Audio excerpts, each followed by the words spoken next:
දැන් ඇයි අද තාත්තා එක්ක රණ්ඩු උනේ? අම්මා සල්ලි වගේක් අරන් තියලා ගෙදරට බඩු ගේන්න. තාත්තා ඒකත් අරන් ගිහලා බීලන්. දැන් ගෙදරට බඩු ගේන්න විදියක්.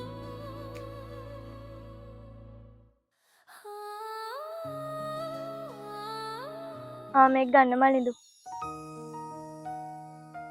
මාෂි ඔයාට කොහෙන්ද සල්ලි? අත්තම මට සැන්සලේ විද්දෙමට කීය හරි දෙනවා. මං විතර කරලා තියාගන්නවා. ඒ සල්ලි තමයි මේ. නෑ මාෂි ඕක ඔයා තියාගන්න. මං කඩෙන් අයට බඩු ටිකක් ගන්න. මලින්දු මේ අහන්න. හැමදාම කඩෙන් අයට ගන්න බැහැනේ. ඔයාගේ පවුල කියන්නේ මගේ පවුල වගේ තමයි. ඒ හින්දා මේ සල්ලි තියාගන්න.